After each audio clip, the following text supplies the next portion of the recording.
Hi, everybody. This is the comic book hut, and the comic book hut. What am I talking about? This is the baseball hut. A little bit different. That's the first time I've been doing a live stream on here, and as you can tell, I didn't set up the Streamlab yet, so I'm like all messed up right now in terms of doing my my live stream. Even the sounds all screwed up. So so hopefully next week when I come back, so I'm gonna do a weekly live stream. And I will do a live stream here from New York City, and we'll have everything set up. I've been very busy. I haven't had a chance. I didn't realize I forgot I needed to take a day or two to set up the Streamlab. And I don't know how to get the camera off. See here. See. It's the microphone. It's this. But we're going to talk about the Mets. We're going to talk about a little bit about what else is going on in the world of baseball. So this will be a regular thing. And if you're just passing through, please subscribe if you're watching this on replay. This is like I said, this is very different than the other channel that I have, which is the Comic Book Hut. I haven't really had a chance to really build this channel. And this channel is going to be built hopefully very quickly. Doing things very sporadically over the last few months, and between all my other videos at the Comic Book Hut, and hopefully I'll have all this straightened out by next week. We'll do this through Streamlab, StreamYards. It doesn't matter what you call it. We're gonna have a good time, and this will hopefully be a weekly live stream. Hopefully. And my schedule's so screwed up sometimes. I never know what time I'm getting back here at the hut. This is like the baseball hut when I'm doing this channel. But I have another channel called the Comic Book Hut, and I talk about comics and the creators, but it was sort of always like a mix. I always do like a mix of it. And I have one channel that was a mix with some baseball, mostly comics. And then at some point I just decided when I started doing this channel to do a mix again, but it doesn't work out well. So this channel is just baseball and Major League Baseball, the politics that's in the game. And we're going to talk a lot about the Mets, because obviously, I don't know if you know this, that the New York Mets have a very large online presence with their fans. The fans are very much into what's going on with the team, and they always talking to each other. Now, the thing about this channel that I do, and I'm a Mets fan, is I am starting really from the ground up. I've been doing regular videos over the last few months, like I said, but I haven't done a live stream. So this is the first live stream. I figured this was a great time to do it. The Mets have a new owner. The other owners are gone. Skadoosh out of here. And we will talk about them and talk about the new owner and what lies ahead for the Mets and for Major League Baseball in the offseason. It's going to be really bad for the players because they weren't bringing in revenue with the fans coming in. You're not going to see the kind of contracts throughout the whole industry. You're going to see a lot of it with the Mets because the Mets have a lot of money to spend because Steve Cohen is the richest owner in baseball. But I do understand from what I've heard that that Steve Cohen is going to lose like $500 million or $400 million the first 2 years just to fix what's been going on here. The Mets ownership was so bad here, folks. And I would remind you, if you're on the live stream watching, please like this live stream and share this. I should probably put this on Twitter and let people know that I am here. I do have a rather interesting following. Thank you for the like. I do have an interesting following online, believe it or not. I tell people what I think, and that doesn't always go well. That doesn't always go well with YouTube. So please like this video, and I appreciate it. Hit the subscribe button if you haven't already, and share this video. It's very important to get this out. Extremely important.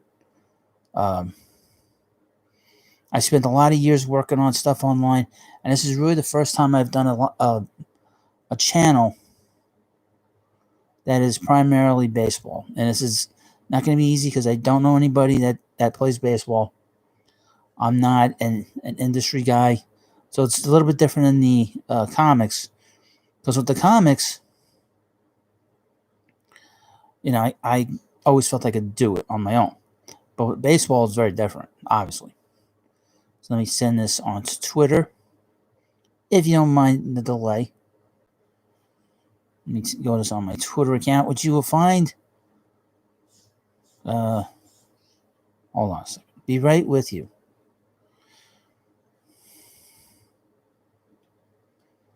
So I am live here in New York City. And please follow me on Facebook. I'll put the link into the chat for that account.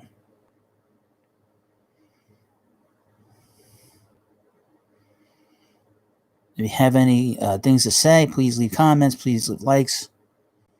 And we'll get into this whole thing with the New York Mets. And as you know, the Dodgers won the World Series, which I said when the playoffs began that they were going to win. And I said that was going to happen. And they did. I thought they'd win in 7 games. I thought they would play the Yankees in the World Series. They didn't do that, unfortunately. Just to watch it, just to see the Yankees cringe and stuff. I love doing that. I love seeing them cringe. Yeah.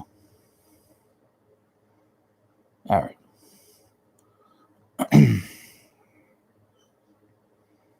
Okay. Find some of my information. We can go through this thing with the Mets. A lot of stuff going on. We'll start at the beginning, I guess.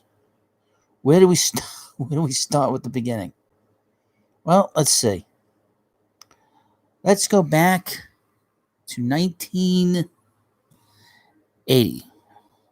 So in 1980, the Mets were owned primarily by the Joan Payson family. And they were owned from 61 through 1980. And the Payson family, which she owned the team until 75 when she passed away. And her daughter took over, Linda DeRelay, and she ran the team into the ground. One of the dumbest moves she ever made was she traded Tom Seaver along with M. Donald Grant. And the team went into an abyss, a long abyss, and they were an abyss. No, not a chalet, but a really bad time. So from 77, so in 1980, the Mets were sold to the Doubleday Group, led by Nelson Doubleday and Fred Wilpon. Nelson Doubleday is related to Abner Doubleday. He was a great nephew or something like that. And his partner was Fred Wilpon, who was basically a real estate developer. They're realtors, really, and that's how they made their money. But Doubleday made his money through publishing. And for the first 6 years that they had ownership, Doubleday was the primary owner, and obviously, became partners in '86 when the Mets won the World Series. And during that time, from '86 through '84 through '90, they won. Every year they won 90 games except for 1 year, and that was in '89. So every year they won 90 plus games. Then in '92, '93, the team went into a tank. They went into the tank, and they were really bad for a long time. '93 they lost 103 games. Then they got a little bit better. They brought in Bobby Valentine. They started playing Edgar Alfonso. They brought in John Olerud. They brought in Al Leiter, Dennis Cook, Turk Wendell. Then, of course, they made the big trade with the Marlins and brought in Mike Piazza. And then, but here's a story about Piazza. Here's an interesting story. Uh, in 1998, there was talk that he was having a contract problem with the Dodgers. He was in his contract year. He was having all kinds of problems with the Dodgers because they didn't want to give him the money that he was asking for.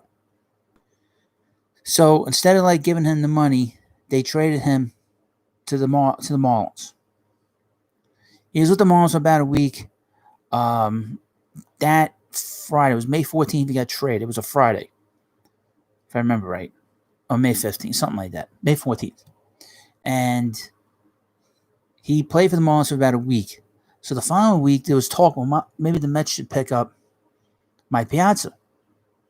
Because nobody's coming to the ballpark. The Yankees had a problem at Yankee Stadium where a cinder block fell down and it crashed into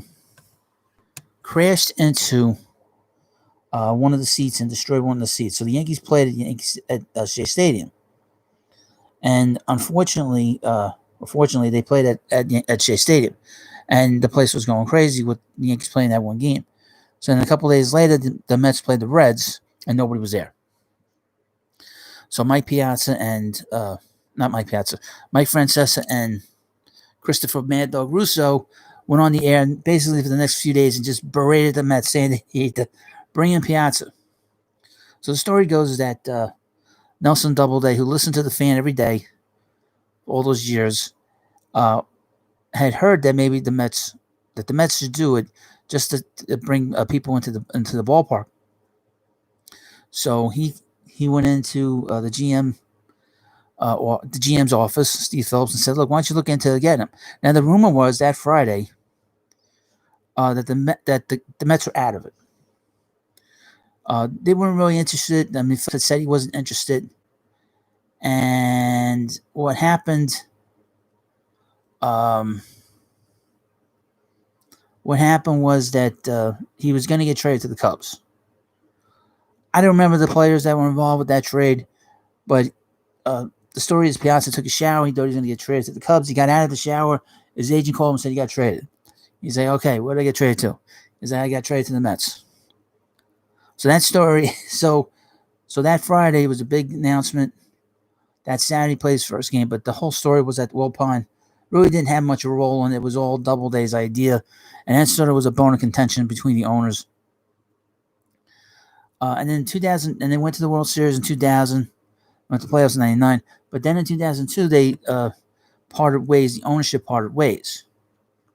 So in 2002, the Wilpons became the primary owners. Now the one thing about Doubleday, he had more money than the Wilpons. Had a lot more money, folks. So when they made that move, they were kind of on their own because there were really three owners at that point. It was Fred and Jeff, and there was Sol Katz, who's the brother-in-law to Fred. So they were the owners, and for the first 2 years, the Mets were terrible. And then the first 3 years, and then in 2004, they traded Scott Kazmir, a big prospect, to the Rays, what the Devil Rays at the time, for Victor Zambrano, who was nothing more than a Scrabini from years ago. He's just a terrible pitcher. And the Mets were foolishly stupid to make that move. And that move is what brought in Omar Minaya. Now, the team went on. They went to the playoffs in 2006. Then they had two historic collapses 2 years in a row. Well, right after that, they opened up the new ballpark. And then the whole thing with Bernie Madoff started, and they lost a lot of money to where the team was in bad shape. To where they brought in Sandy Alderson, and he ran the team from 2010 through 2018 and left. The whole idea was he was going to retire. So in 2019, they brought in Brody Van Wagenen, who's been just dreadful. He's a terrible GM. Terrible. As bad as you could possibly get. So then, he only made one really good move. The good move was what he brought in J.D. Davis. But the bad move was he brought in Robinson Cano and Edwin Diaz and traded away two big prospects. Justin Dunn, who's pitched in the majors this past year, and he traded away a top prospect called Jarek Helenik, who was that year's Mets number 6 pick. Mets hadn't had that high of a pick in like 9 years when they drafted Matt Harvey. He's considered the best prospect of that draft in terms of position players. He's a high school player. He's probably going to be in the big leagues next year. It's a complete, total disaster, the trade. It was a disaster then, and it's a disaster now, quite frankly. Now, so this past year with the pandemic, and this was before the pandemic and the lockdown and the whole nonsense with the players and everything else, it came out around the beginning of the year that the team was going to be sold and that Cohen was the number one guy that they were talking to, but then something happened and had to do with Jeff Obama. Now, the story goes is that Jeff is a tough guy to deal with. He's one of these sons that is constantly getting involved with, poking his nose every day. He doesn't let his employees breathe. He's just doing stupid things. There's not a lot of common sense there. So the story is that the Katz family, Saul Katz wants to retire. He doesn't want anything to do with the team, and his kids don't want anything to do with the team either because they don't like Jeff.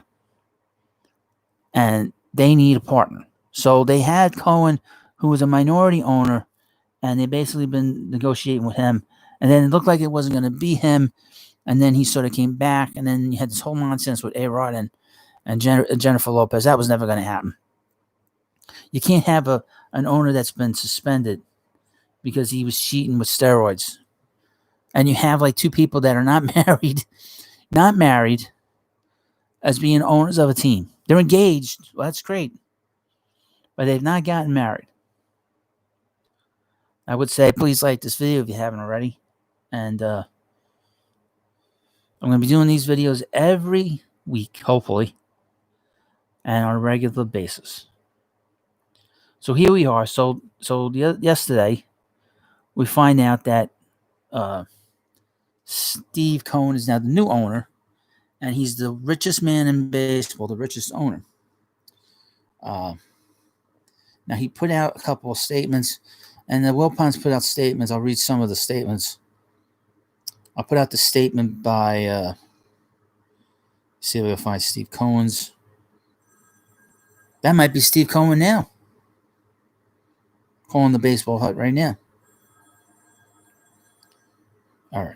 Now let me read you this. It's from Steve Cohen.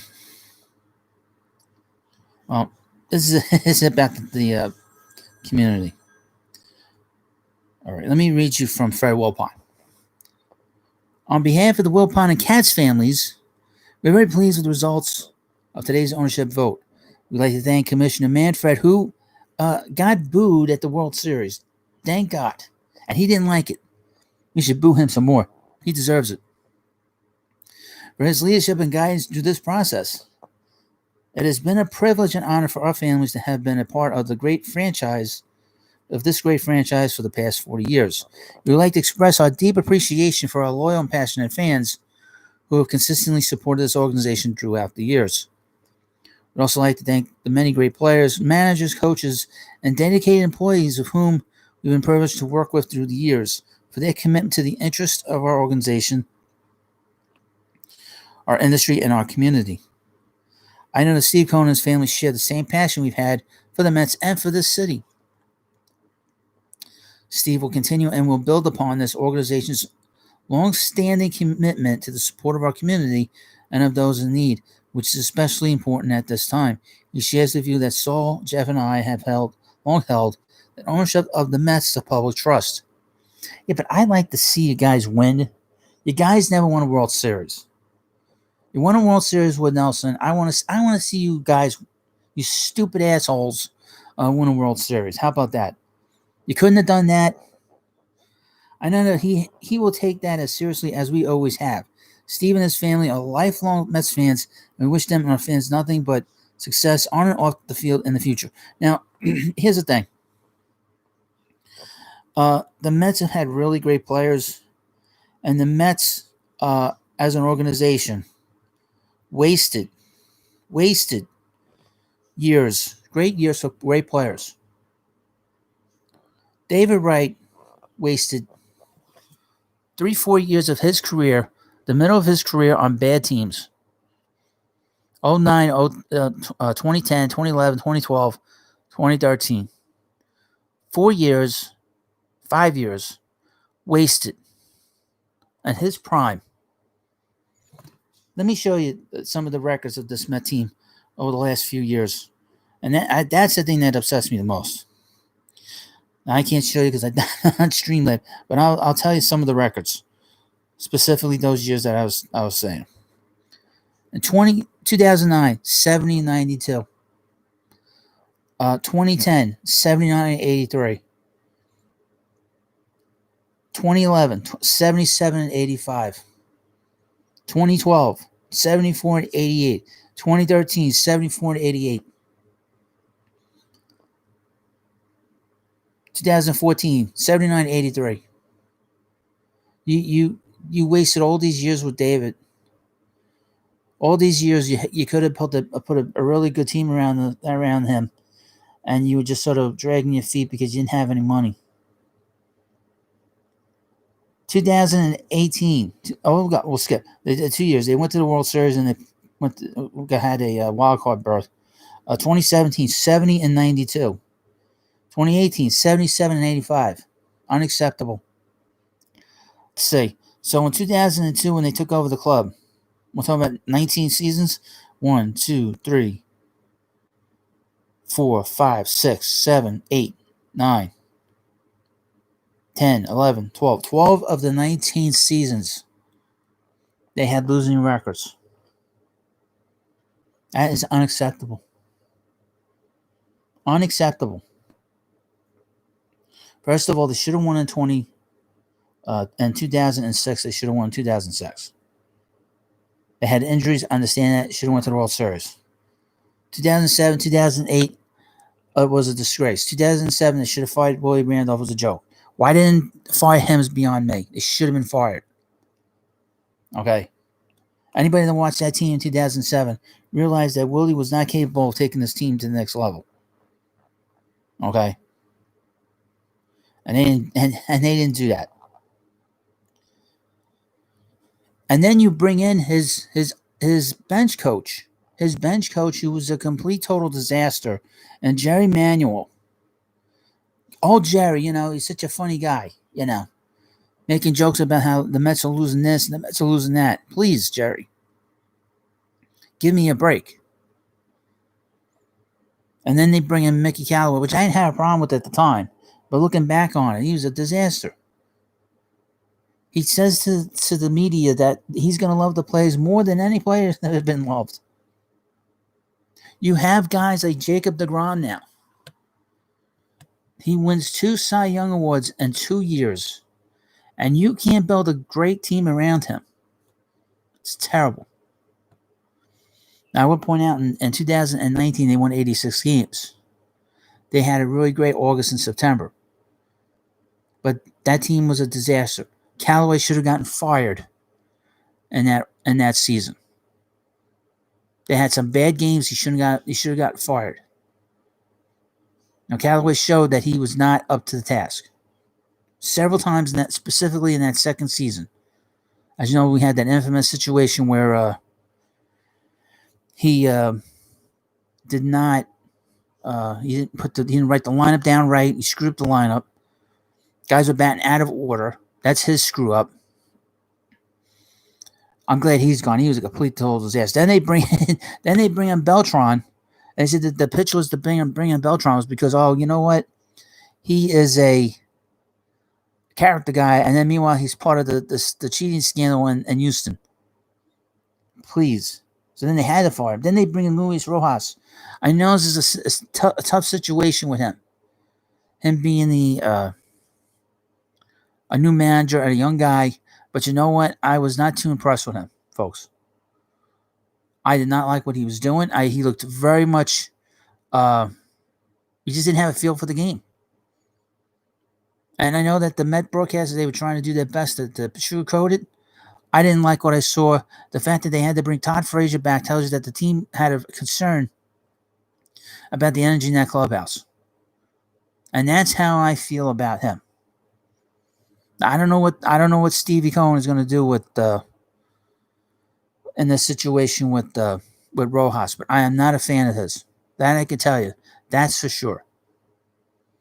So I'm just going to get that out there at some point. Some point I'm going to have a rant and raving a video on Luis Rojas.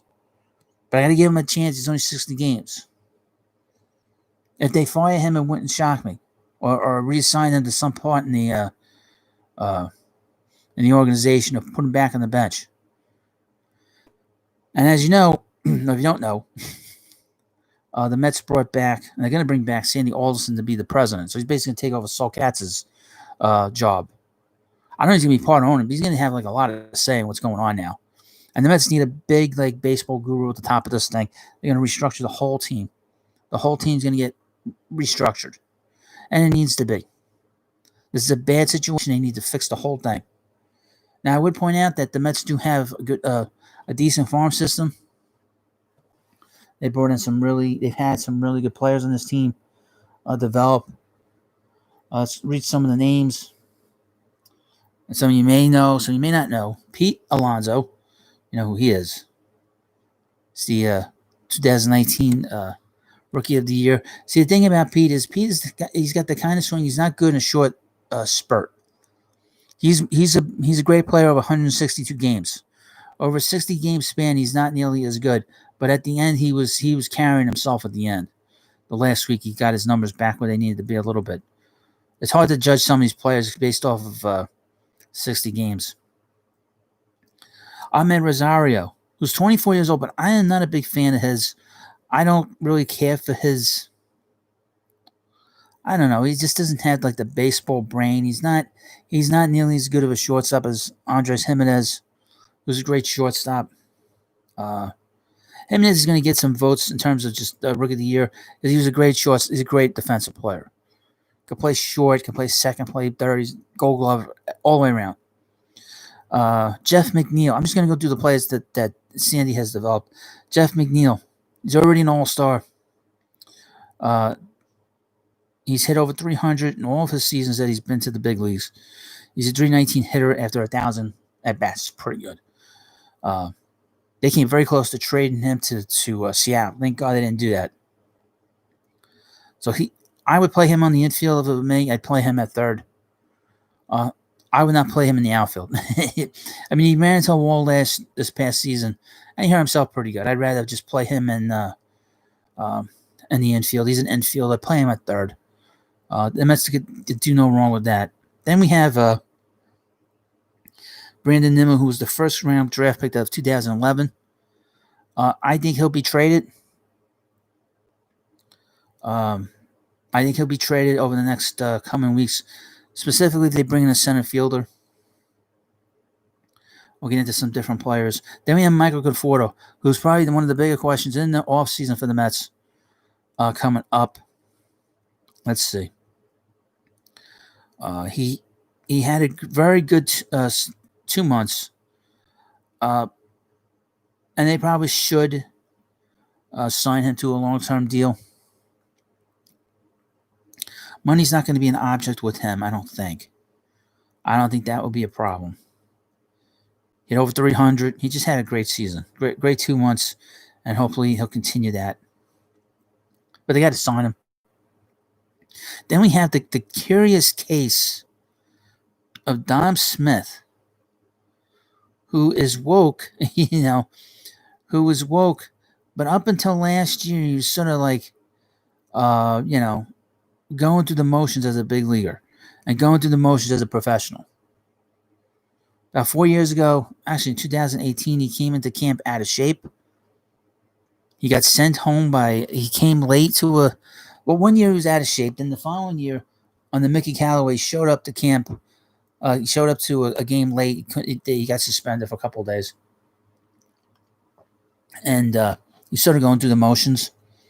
But he had a really great 2 months. OPS at 993. 21 doubles. It's pretty good. That comes out to be about 60 doubles over a season. I don't know what the Mets are going to do with him. Hopefully, we have the DH back in the National League so they can play him at first and play Pete as a DH. But the Mets have drafted a lot of really good everyday players. And the pitching's a little thin. Like I said, you can't waste these years with Jacob deGrom. Let's go through him a little bit before we get into other things. 2-time Cy Young Award winner, Rookie of the Year, 3-time All-Star, ERA leader, led the league in strikeouts this year, led the league in strikeouts last year. He's probably going to finish in the top 3 in Cy Young Awards. It's too bad he had those 2 bad starts. They would have given it to him. Had an ERA 1.7 in 2018. He's one of the best. He's the best pitcher in baseball, quite frankly. The Mets cannot waste these years. They have him on a really great contract. Do not waste these years. And they have him till 2024. So they have 3 more years with him as a viable option here.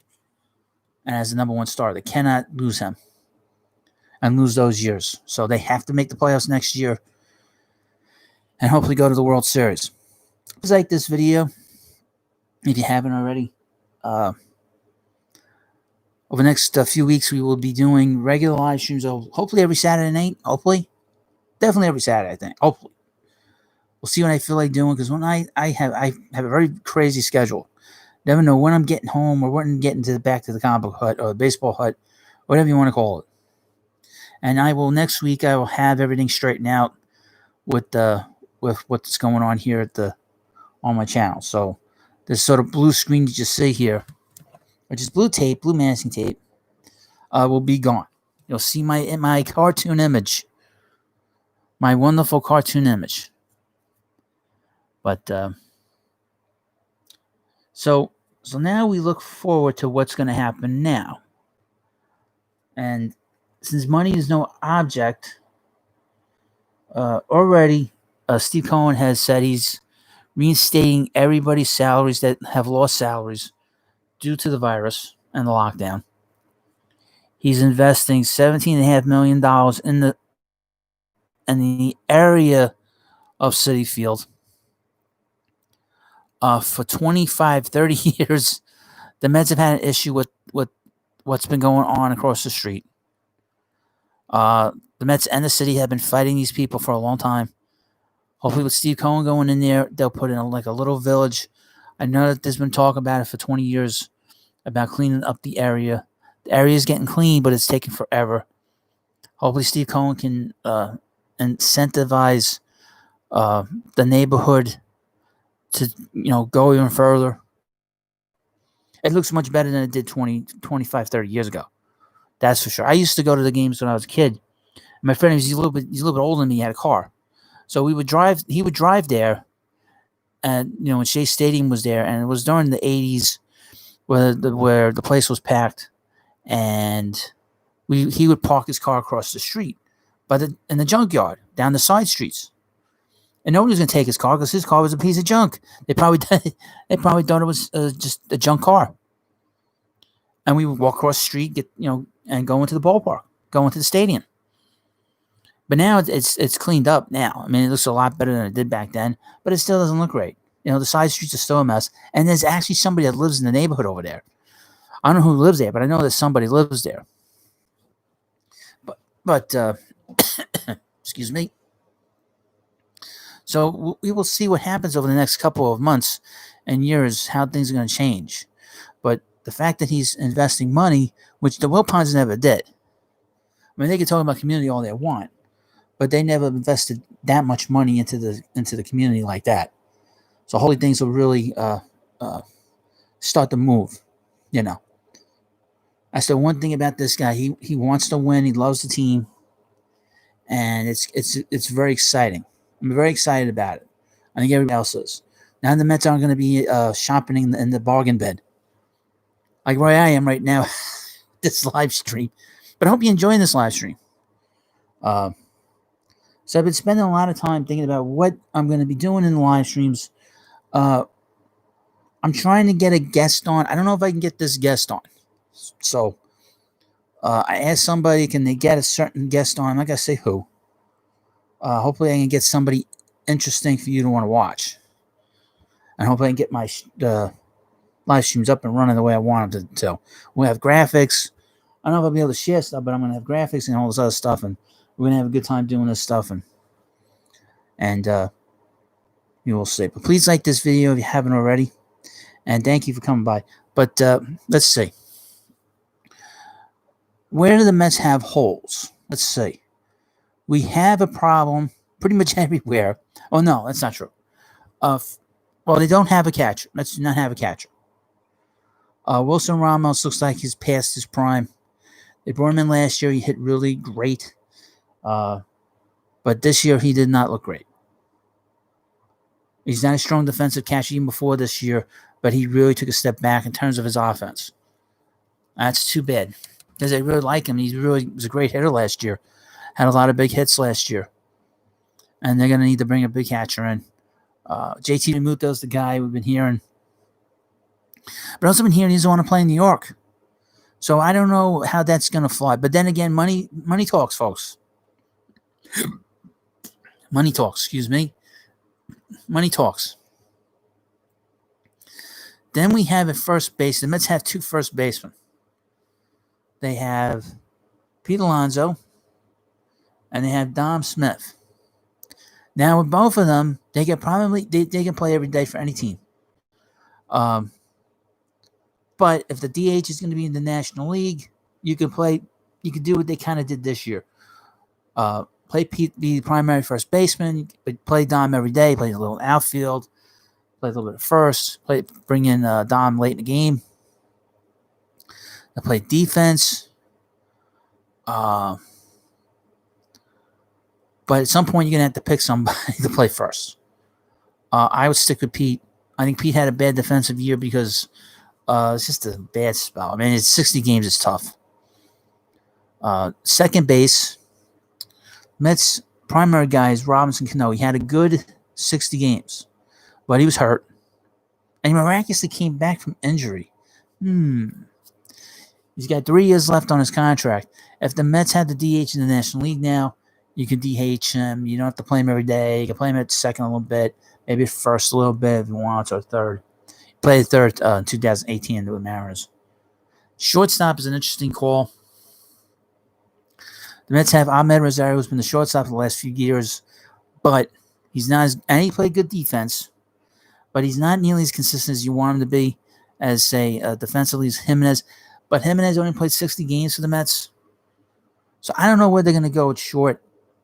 I'm not a big fan of moving Rosario to the outfield. He's either playing short or he's not playing anywhere. But he's 24 years old.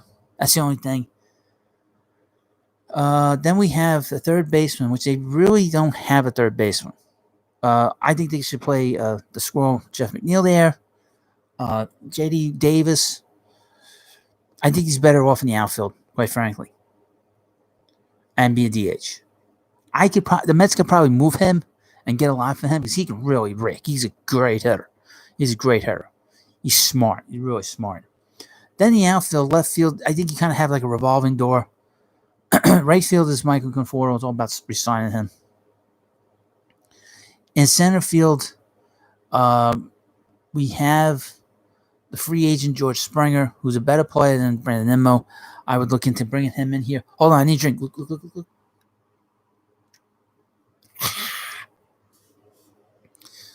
And George Springer's a free agent, but he's 30 years old. And he's been on some big teams, on some cheating teams too. I don't know if you want to bring him in here. I don't know. At his age. But it's all up for grabs now. Now we can dream. As fans, we can dream, folks. Finally. Now let's take a look at the pitching side. Now, the pitching side is interesting. And that we have at the top of the list is Jacob deGrom. 2-time Cy Young Award winner. Rookie of the Year. Pitching the World Series. Here's an interesting trivia question for you. The Mets have had 6 six Rookie of the Years, 5 of which have made the World Series so far. The first 5 all made the World Series with the Mets. All these rookies here made the World Series, and the sixth one we're waiting on because that means that the Mets will be going to the World Series fairly soon with Pete Alonso. That's an interesting statistic. I'm not going to tell you which players. You can figure that out on your own. So he will be leading the pitching staff till 2023, another 3 years, another 3 seasons. Now, we don't have a number 2 starter. Noah Syndergaard is out with a elbow. He's got Tommy John surgery. Probably won't be back till June. David Peterson, who was the number 1 draft pick for the Mets a few years ago, pitched rather well. He looked actually pretty good. He led the team in wins, won 6 games. He looked pretty good. I liked what I saw out of him. He'll be in the pitching staff, I would think. And then the rest is everything's up for grabs. So they're going to need to bring in a big pitcher. The big pitcher we hear is Trevor Bauer. I don't know what they're going to do with that. They have some pieces where they can move pieces to bring in a big pitcher. What pitcher is going to be available, I don't know. Please like this video if you haven't already. I don't know what's going to happen. So over the next couple of weeks and months, we'll have a better idea. I will do regular live streams if I can when the winter meetings come in December. So I'll be on every night discussing all this stuff, hopefully. And I will get you the information as quickly as I can. Let me put in the chat. You put in the chat my Twitter handle, so you can follow me on Twitter on @thecomichut. And please like this video. Very important. Where am I? Okay. Here's my Twitter handle. Get this chat going. Please don't be shy. You know, the one thing I noticed about the comic book people as opposed to the oops. Hold on a second, folks.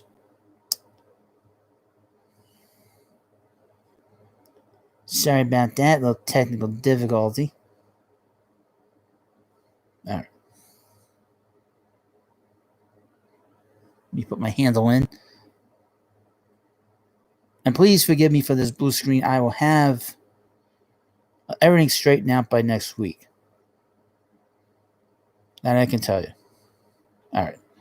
My Twitter handle is in the chat, so please follow me on there. I'll have a weekly video, hopefully a weekly live stream on here at the Baseball Hut. Now I have a regular channel, which is the Comic Book Hut. I got over 1,000 subscribers, which is pretty good, I think. And hopefully we will get to 1,000 subscribers on this channel fairly quickly. I'm hoping by spring training we'll be at 1,000 subscribers. So you gotta let your friends know about this channel. This is the best. I'm a big baseball fan. I love it. Can't get enough of it. So please like this video. The more likes I get with this video, the chances of it getting out and people find that it helps. You know. So where was I? I get distracted myself. Oh, the pitching staff. And I'll talk about other teams too. But like I said, I'm a Mets fan, and there's big story about the Mets and a lot of stuff going on with the team. So teams don't get sold very often in New York City. Like I said, the last team that got sold was the Mets 40 years ago in 1980. So it's been a long time since the team got sold. So let's go do the pitching. I know, it's so exciting. Let's go do the pitching staff. I have no highlights. Do the pitching staff. Rick Porcello, he's going to be gone. Rick Porcello, he's going to be gone. Michael Walker, he's going to be gone. Steven Matz, I don't know what they're going to do with Steven Matz. He might get released. He's a good kid, but he's not going to be sticking around. Robbie Gazelman is going to be put back into the bullpen if he doesn't get moved. He got into a fight a few years ago with the GM, Sandy Olson. He said he didn't like him. That's something nice you want to say about your boss. Then we have Edwin Diaz, who is a question mark in my eyes. He pitched okay, but I don't trust him. So hoping the Mets be smart and bring in another closer. As you know, Brad Hand got released by the Indians. He's somebody the Mets should look into trying to bring in the this off season. Then we had Jeurys Familia. He pitched okay, but he walked just way too many batters. 19 walks in 26 and two-thirds innings is terrible. And in fact, Edwin Diaz walked 14 batters and 25 and two-thirds innings. So let's take a look. So you wonder why the Mets are so bad. So 4.9 walks per 9 innings for Edwin Diaz. That's terrible. That's just terrible. Let's look at some of the other guys. Jared Hughes. They talked about how great Jared Hughes was. I don't like him. I didn't like him. I didn't care for him. A little strange guy. Justin Wilson. I don't know if he'll be back. The big name here is Seth Lugo. He should go back into the bullpen. The Mets cannot afford to have him in the rotation. That was a big mistake on the Mets' part. Then there was actually some Mets news today. Brad Brock picked up his player's option, which was probably a smart thing. And he's going to come back. He didn't pitch that great, but I think he needs to pitch long-term over a season. There's not really a lot there in terms of the bullpen. Let's see. There's one more bullpen guy here. Dellin Betances. I don't know what they're going to do. I know he's got an option. The Mets have an option on him. So whether they exercise that option, I don't know. I would not do that. I wouldn't do that. But we'll see what happens with him. He has a weird injury that people don't normally come back from. So I don't know where they're going to take that. But let me see. I'm looking on Baseball Reference. Baseball Reference all screwed up. Oh, this is a player option. Oh, he's going to pick that up. Yeah. I mean, so Dellin Betances, let's look at the money he's making.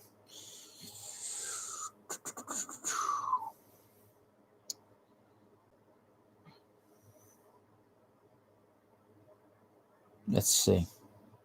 $1 million, $6 million. Oh, forget about it. He's pitching. Forget about it, Johnny. Forget about it. In 2021, Dellin Betances is going to be making $6 million. He's picking that up. He's definitely picking that up. He's not letting that go. And make less money? No way, Jose. Is he not picking that up? But and I got a little tidbit for you right now. It seems that the Mets are going to pick up qualifying offer on Marcus Stroman. They're going to do that to get the draft pick. Whether I like that, if he takes it, I don't know. I don't think he will. I think he thinks he's better than that in terms of the money. So he's going to get like $18.5 million from the Mets. But if he doesn't, so he might not get signed, folks. He's definitely not worth that money. So, but the Mets had to do this. This was like one of these things. They made such a big deal about bringing him in. They shouldn't have let Zach Wheeler go. That's ridiculous, quite frankly. Yeah, I thought that they should have re-signed Zach and not even gotten themselves all worked up about Marcus Stroman. My view. This pitching staff certainly fell apart after last season. Specifically, they lose Noah Syndergaard. See, I knew the Mets were going when Noah got hurt and they announced it, I was like, I knew they were going to come back and play. Because this is the kind of stuff he dealt with the Mets and specifically with the Wilpons. All this sort of bad, all this bad stuff that hangs over them. I'm so glad they're gone. I don't know what you folks think. There's any Met fans out there. Please like this video. Got 5 likes. That's not bad. That's not bad for a first time. That's pretty good. So I want to thank people for coming by and liking this video. And please share it too. So every week we'll have a live stream talking about whatever I want to talk about in the world of baseball. Now, one of the things we know is we've had passings of players, And I notice they don't do well, except for the one I did on Tom Seaver. It tells you how big of a player he was in this city and in baseball in general. Probably the top 3 or 4 greatest pitchers of all time. Oh well. But anyway, back to the living. Back to the living. We will do regular live streams here from New York City. I apologize for the little technical issue This will be cleared up by next week. I guarantee you. I have to register with StreamYard, and we'll get that up and running. I'll have nice graphics. You'll be very different than this blue tape that I have over the camera, and now it's black because I put my finger on the camera. But so please like this video. Please, if you're watching on replay, and you're wondering what's going on here. What's going on here? What's going on here is I've lost my mind. No, but yeah, over the next few weeks and months, we're going to do regular live streams every week. Let me see the schedule for the next few months, what the calendar says. Should have this figured out.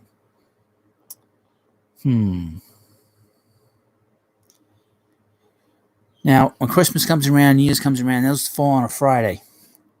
So we'll figure out how to work around that. I don't know. We'll see how it is. But I will definitely have a lot of live streams coming up of any length of time in terms of getting news to you. I'll have regular breaking news in terms of what I did yesterday, where I'll just do like a 3-minute video where I tell you what's been going on. That video came out really great. I was very happy with that video. I had a lot of views on it. So anybody that watched that video and liked that video, I thank you. You know, I was not really planning on doing live streams, but I was like, if I want to get this channel going in the right direction, you have to do regular live streams on YouTube. That's the one thing I do know from my own experience with my other channels that I've done in the past. My 2 other channels that I had, my first one and my second one, my new one now, is that it's very important to do regular live streams, have like a regular schedule for it, to where you know where to find me. Now, when the season starts, we'll figure something out, because obviously at this time, there are games going on. And hopefully when I get monetized and this channel will get monetized, I will take you to Citi Field, and we will do live streams from there, from the ballpark, and we'll talk about what's going on at the ballpark. So this is going to be very exciting for me to do this kind of stuff. To take the channel onto a road trip. Been wanting to do that with my other channels too. Never got around to it. Like 2 years ago, I was going to do a video in the city, and the weather just got too cold. I couldn't do it. So it was like in the middle of January, it was like 20 degrees. So I'm not walking around the city in 20-degree weather. But when baseball comes back in the spring, I will take you to Citi Field when this channel is monetized. Because YouTube has a new thing where you can't use your phone and be under 1,000 subscribers. So now I will never be on camera. Most channels are on camera. There is one appearance that I made on one channel on Chalet, with this guy that lives in a chalet in Abyss in a dark hole, New Jersey. That's the only time you ever see me on camera. So this is, but I'll have plenty of graphics. We're going to do a lot of different things here. We're going to have a lot of fun here. And I will goof on the players. The Major League Baseball will learn about this channel. I can guarantee you that. But it's going to be a lot of fun. We're going to go do more stuff. I mean, everything's changed now.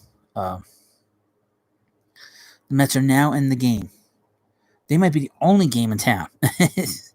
You're talking about an upside-down world we're living in now. All the teams suffered except for them, because the old owners left. They sold the team. And now we have a guy that wants to win, a guy that has deep pockets, and a guy who really it's very exciting. It's a very exciting time to be a fan. Be honest with you. And hopefully over the next couple of months, we'll get a chance to see. Over the next few weeks, we'll see. Because I think on Monday, the players declare free agency. So I'll have videos talking about the different players. I'll talk about the different people in the game. I'm going to talk about Rob Manfred.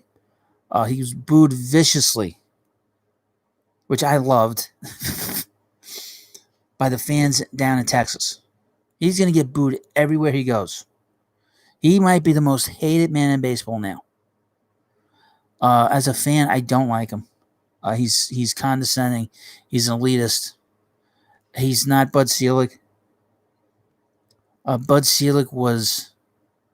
He loved the game. He loved the players. He loved the fans enormously. He had great respect for the game. Rob Manfred has none of those things. He looks down upon us as fans. And as a fan, I'm not with it. I'm going to go to the games when I can, but I'm going to voice my opinion on this channel. And Major League Baseball will hear about us. Okay? Because every other channel does the same thing, folks. They all do the same thing.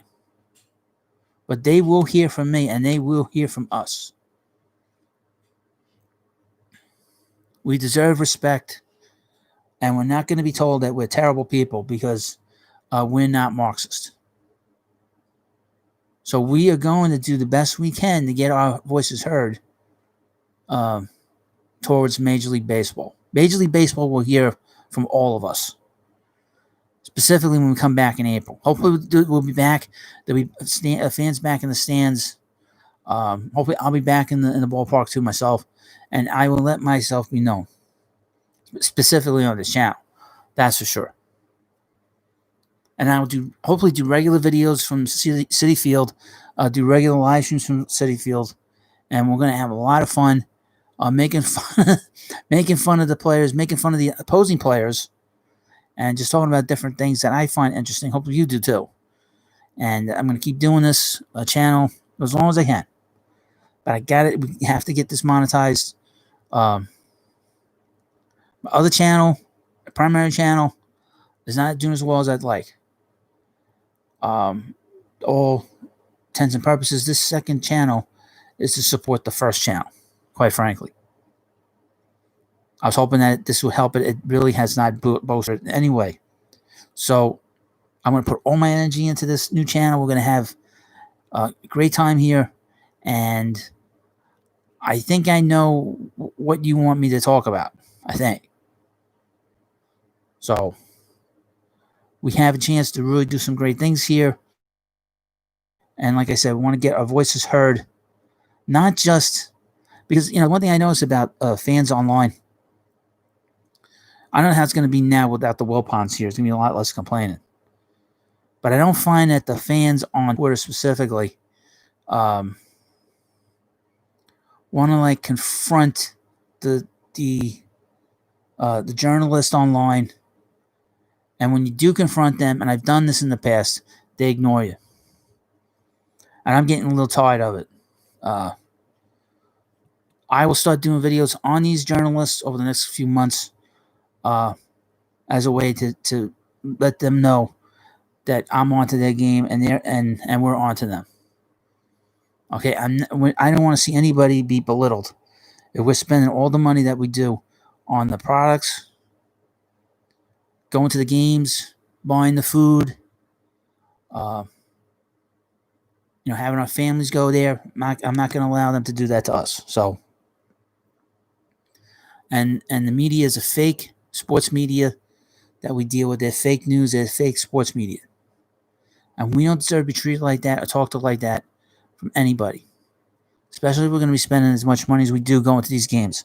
Now, from what I understand, they're probably going to raise prices at Citi Field. Because the prices at Citi Field have been pretty reasonable. The Wilpons never really raised the prices on the tickets to any length of craziness. So,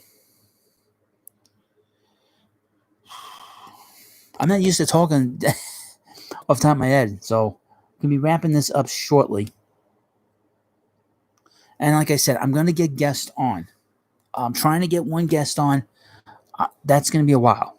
I'm hoping I can get him on. I think you'll like him. I think people will be shocked.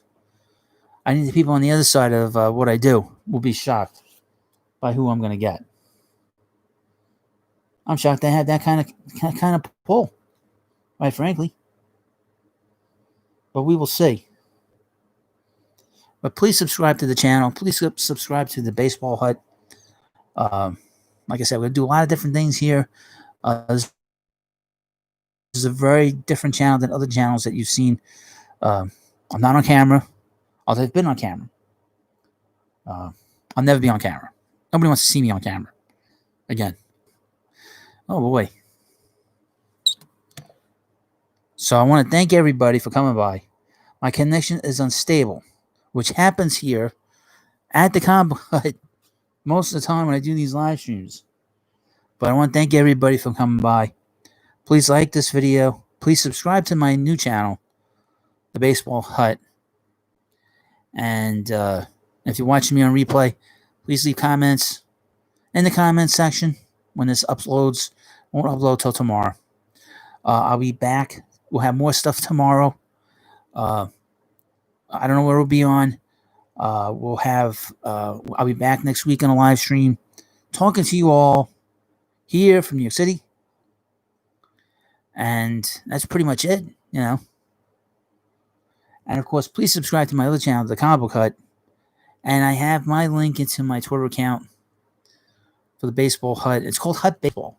I wanted to be Baseball Hut, but somebody actually has that, folks. I couldn't believe it. Who would have thunk it? So, thank you for coming by. And I'll see you next week. Have a good night. Bye.